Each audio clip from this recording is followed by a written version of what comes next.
माँ और बेटी एक ही आदमी के प्यार में पड़ जाते हैं। वे दोनों उसको हासिल करना चाहते हैं, उसके साथ अपनी बाकी जिंदगी गुजारना चाहते हैं। लेकिन इस मूवी का अंत बहुत ही शॉकिंग है, क्योंकि एक माँ अपनी बेटी के साथ किस तरह से ऐसा कर सकती है, वो आपको सोचने पर मजबूर कर देगी। जिस इंसान के साथ आप अपना पूरा समय बिताते हैं, क्या वो सच में आपसे प्यार करता है या फिर वो कोई नकाब पहनना हुआ है? ईर्ष्या और वासना क्या होती है, ये मूवी हमें सिखाएगी। तो कहानी शुरू होती है साइबेरिया के सब आर्कटिक रीजन से, जहां चारों तरफ बस बर्फ और बर्फ है। इधर हम एक औरत को देखते हैं जिसका नाम है साइबा। वो अपने अतीत के बारे में बताती है कि जब वो पैदा हुई थी तब ज्योतिषी ने बताया था कि वो शापित है। साइबा जिसके भी करीब जाएगी वो इंसान बर्बाद हो जाएगा। अब साइबा को भी ये बात सही लगती है। वो इस आर्कटिक में अपनी बेटी अंजा के साथ एक टेंट बनाकर रहती है। वे कुत्ते भी पालती है। उनमें से एक कुत्ता बहुत बीमार था, वो चल भी नहीं पा रहा था। इसीलिए साइबा ने उसे मार डाला। फिर माँ बेटी मिलकर उसको पका खाने लगे। ये दोनों ज्यादा समय तक एक जगह नहीं रुकती, इसलिए अगली सुबह वो अपना सारा सामान और कुत्तों के साथ एक नई जगह के लिए निकल जाती है। रास्ते में उन्हें कुछ रूसी सैनिक दिखाई देते हैं जो रेलवे ट्रैक बनाने का काम कर रहे हैं। साइबा और अंजा उन्हें देखकर बहुत डर जाती है। ऐसा लग रहा था जैसे सैनिकों से उनका कोई पुराना रिश्ता है, लेकिन उनका पिछला एक्सपीरियंस बिल्कुल भी अच्छा नहीं था। खैर, सैनिकों ने उन पर ध्यान नहीं दिया और वो दोनों चुपचाप यहाँ से चली गई। अगली सुबह वो एक जगह पहुंची जिसे आर्कटिक टंड्रा कहते हैं। साइबा ने कहा कि यहाँ उन्हें कोई नहीं ढूंढ पाएगा, इसलिए उन्होंने वहीं अपना तंबू गाड़ दिया। अंजा अक्सर बहुत अकेलापन महसूस करती है, क्योंकि बचपन से ही उसका कोई दोस्त नहीं है। उसने कभी ने अपनी माँ के अलावा किसी से बात नहीं की। उसका बाहरी दुनिया से कोई नाता नहीं था। इसके बाद हमें साइबा का अतीत दिखाया गया। शापित होने के कारण उसको उसकी ट्राइब से निकाल दिया गया था, इसलिए वह अकेली रहती थी। एक दिन ए बार नाम के एक लड़के से उसकी दोस्ती हुई। दोनों में प्यार हुआ और शादी कर ली। उसके बाद सायबा ए बार और ए बार के परिवार के साथ ही रही थी। फिर से मूवी प्रेजेंट में आई, जहां साइबा शिकार पे जा रही है। उसने कुछ दूर एक आदमी को देखा जो उसकी तरफ ही आ रहा था, लेकिन इस आदमी की हालत ठीक नहीं थी, इसलिए वो बेहोश होकर वहां गिर गया। साइबा पहले उसको मारने गई, ले अपना माइंड चेंज किया और उसको अपने टेंट में ले आई। साइबा ने उसका इलाज करना शुरू कर दिया, लेकिन ये आदमी अभी भी बेहोश था। फिर साइबा ने उसका सामान चेक किया तो उधर एक मैप, एक रेडियो के अलावा और कुछ खास नहीं था। इस बीच अंजा शिकार से वापस लौटी और इस आदमी के बारे में पूछने लगी। साइबा ने कहा, मुझे कुछ नहीं पता, इसे होश आने के बाद यह खुद ही अपने बारे में बताएगा।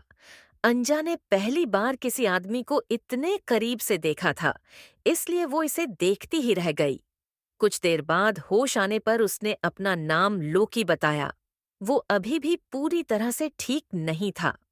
ठंड के कारण उसकी तबीयत बहुत ज्यादा खराब हो चुकी थी।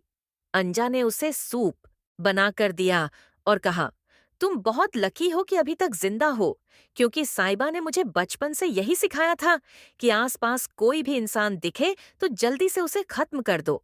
लेकिन साइबा ने खुद तुम्हारी हेल्प की और आज तुम हमारे सामने बैठे हो। सुबह लोकी भी उनके साथ शिकार पे गया और उसने नाव की मोटर को भी ठीक कर दिया। इसे साइबा और अंजा दोनों ही खुश हुई। साइबा लोकी की तरफ आकर्षण महसूस कर रही थी, इसलिए वो उसके पास जाकर बैठ गई। लोकी ने कहा, मेरी जान बचाने के लिए शुक्रिया। अब बताओ, मैं तुम दोनों के लिए क्या कर सकता हूँ? साइबा ने कहा, इसके बारे में हम बाद में सोचेंगे, लेकिन आंजा ने उसको एक रीन डियर का शिकार करने बोला तो लोकी ने भी प्रॉमिस कर दिया। लोकी उनके साथ बहुत अच्छी तरह से घुल मिल गया था और इन्हें देखकर लग रहा था कि काफी दिनों से ये लोग एक साथ हैं। फिर साइबा और अंजा ने एक सील का शिकार किया और उसको काटने लगे। लोकी थोड़ी दूर से यह सब अब देख रहा था, क्योंकि उसने पहले कभी शिकार नहीं किया था, किसी जानवर को नहीं काटा था। रात को साइबा और अंजा सील के मांस को कच्चा खाने लगे, लेकिन लोकी ने उसे आग में पकाकर खाया, जो देखकर माँ बेटी चौंक गई, क्योंकि वो लोग आज तक कच्चा मांस ही खाते थे। फिर लोकी ने अंजा को अपना रेडियो दिखाया। उसमें म्यूजिक प्ले करके सुनाया, जिससे अंजा और भी इम्प्रेस हो गई। थोड़ी देर बाद जब अंजा बाहर गई बर्फ लेने, तब साइबा ने लोकी से पूछा, तुम यहाँ किस लिए आए हो? लोकी ने कहा, कुछ दिनों पहले मेरे गांव में सोल्जर्स आए थे। सभी फिजिकली फिट लोगों को उठाकर ले गए और टंड्रा लैंड पर काम करवाने लगे। लेकिन ठंड के कारण बहुत लोग की जान चली गई। पर किसी भी तरह मैं वहां से भाग निकला। अगर सोल्जर्स ने मुझे पकड़ लिया तो वो लोग मुझे मार देंगे। साइबा ने कहा, तुम इधर सेफ हो, लेकिन नदी का बर्फ पिघलते ही तुम यहाँ से चले जाना। लोकी ने उसको थैंक कहते हुए उसका हाथ पकड़ा और उसके करीब चला गया। इस बीच अंजा इधर आई और उसे देखकर ये दोनों थोड़ा अनकंफर्टेबल हो गए। लेकिन जिस तरह से अंजा लोकी को देख रही थी, वह साफ था कि उसके दिल में भी लोकी के लिए फीलिंगलेस साइबा करती है। लोकी मना नहीं कर पाया और कांगी करने लगा, लेकिन साइबा ने अपना मुंह फेर लिया। उसे देखकर साफ पता चल रहा था कि उसे यह सब पसंद नहीं आया, क्योंकि वो भी लोकी को पसंद करने लगी है। अगली सुबह लोकी रेंडियर का शिकार करने गया, लेकिन 2 सोल्जर्स ने उसे पकड़ लिया। पर लोकी ने भी हार नहीं माना। बड़े ही चालाक से उसने सोल्जर्स को मार दिया। इधर टेंट में साइबा अंजा को समझने लगी कि तुम्हें लोकी से ज्यादा लगाव नहीं होना चाहिए, क्योंकि कुछ ही दिनों में वो चला जाएगा, तब तुम्हें तकलीफ होगी। लेकिन अंजा ने साफ कह दिया कि वो लोकी से प्यार करती है।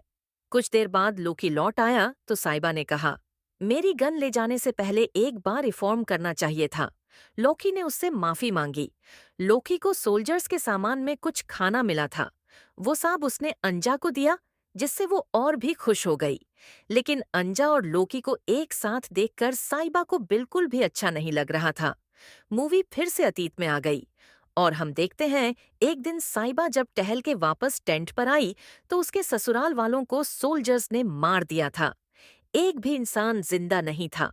टेंट के पीछे उसके पति ए बार को हॉस्टेस बना के रख दिया गया था, तो साइबा उधर जाने लगी, लेकिन ए बार ने उसको इशारे से मना किया, क्योंकि उधर तब भी सोल्जर्स मौजूद थे। एक सोल्जर ने एक बार को जान से मार दिया। साइबा ये सब छुप कर देख रही थी और रो रही थी। फिर जब वो भागने लगी, तब उसी सोल्जर ने उसको पकड़ लिया और उसके साथ गलत काम किया। अब साइबा एब के पास आई और उसको पकड़ के रोने लगी। उसने नोटिस किया कि एब के हाथ में एक चाकू है, जिससे वो अपनी को काट रहा था, लेकिन इससे पहले ही सोल्जर्स ने उसे मार दिया। साइबा ने ये चाकू अपने पास रख ली। तभी टेंट के अंदर से एक बच्चे की रोने की आवाज आई। साइबा ने उसको आपने गोद में ले लिया। दरअसल ये बेबी कोई और नहीं, अंजा है इसके साथ। यह भी खुलासा होता है कि अंजा उसकी अपनी बेटी नहीं है। सोल्जर्स ने कहा, हम खो गए हैं, हमें मैनल ले चलो। अगर तुमने हमारी हेल्प की तो तुम्हें और इस बच्चे को हम जाने देंगे, नहीं तो अभी मार देंगे। साइबा उनको रास्ता दिखाते हुए ले जाने लगी, लेकिन मौका देखकर उसने रस्सी काट दी। सभी सोल्जर्स नीचे गिर गए और उनकी मौत हो गई। मूवी फिर से प्रेजेंट टाइम में वापस आ गई और पुरानी बातें सोचकर उसकी आंखों में आंसू आ गई। दिन बदन अंजा और लोकी एक दूसरे के और करीब आने लगे। अंजा ने कहा, इस ट्राइब में बस मैं और साइबा ही बचे हैं। हम दोनों हमेशा अपनी जगह बदलाव करते रहते हैं, क्योंकि साइबा किसी पर भी भरोसा नहीं करती और वो किसी से दोस्ती करना भी नहीं चाहती। रात को टेंट के अंदर लोकी और अंजा एक साथ बैठ के बात कर रहे थे, लेकिन साइबा उनको एक साथ देखकर जलने लगी। इसलिए वो रात को ही शिकार का सामान लेकर निकल गई। अंजा ये देखकर खुश हुई। उसने दरवाजे पे पर्दा लगा दिया और आज रात यह दोनों एक साथ सोए। एर हम साइबा को देखते हैं। वो टेंट के बाहर खड़ी थी। अंजा उसके हाथ से निकलती जा रही है और लोकी भी उसको इग्नोर करके अंजा को पसंद करता है, इसलिए वो और भी जेलस फील करने लगी। अगले दिन लोकी ने एक रेंडियर का शिकार किया, फिर अंजा उसको पकाने लगी। इस दौरान साइबा इधर आई। रेंडियर को देखकर वो खुश हो गई और लोकी को किस किया।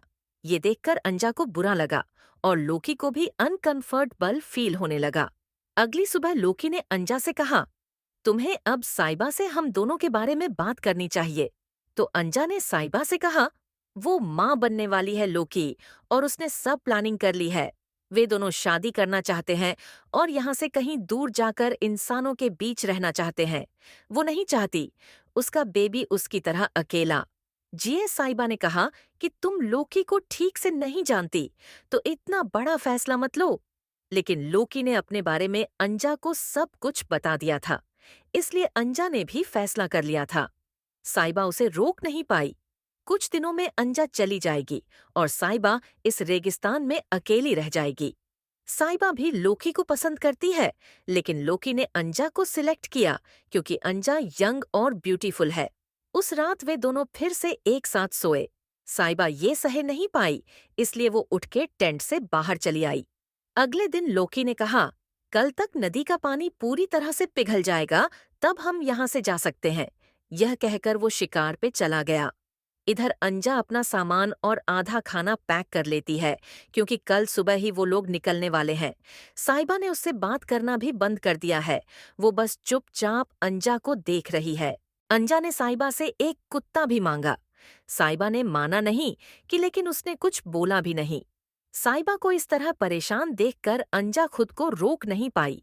उसने पूछा, क्या तुम भी हमारे साथ जाना चाहती हो? साइबा ने इस बार भी कुछ जवाब नहीं दिया, लेकिन आखिरी बार उसने अंजा के बालों को कंघी करना चाहा। अंजा इससे बहुत खुश हुई और साइबा कंघी करने लगी। इस बीच उसने अंजा के बालों से ही उसका गला दबा दिया। अंजा तड़पती रही, लेकिन साइबा ने उसे तब तक नहीं छोड़ा जब तक न उसकी मौत हो जाए। अंजा की मौत से साइबा पर कुछ फर्क नहीं पड़ा। साइबा के फेस पर गुस्सा, नफरत साफ दिखाई दे रहा था। उसने अंजा की फेस की स्किन काट ली और उसने अपने फेस पर लगा लिया। फिर अंजा की कपड़े भी पहन ली, ताकि लोकी उसको अंजा समझे और उसे प्यार करने लगे। रात को लोकी शिकार करके वापस आया और साइबा को अंजा समझकर उसके साथ सो गया। लेकिन सच कभी छुपता नहीं, साइबा के मुंह से निकल गया। मैं तुमसे बहुत प्यार करती हूँ। लोकी ने साइबा की आवाज को पहचान लिया और उसका मास्क भी निकलने लगा। लोकी समझ गया साइबा ने अंजा को मार दिया है। अंजा की स्किन देखकर वो डर गया और बिना कपड़ों के चिल्लाते हुए यहाँ से भाग गया। अब साइबा ने उसके फेस से मास्क को निकाल दिया। वो समझ चुकी थी कि वो सच में शापित है। उसका प्लान फेल हो गया। अंजा और लोकी दोनों को ही उसने खो दिया। अब वो इस रेगिस्तान में अकेली है और हमेशा अकेली ही रहेगी,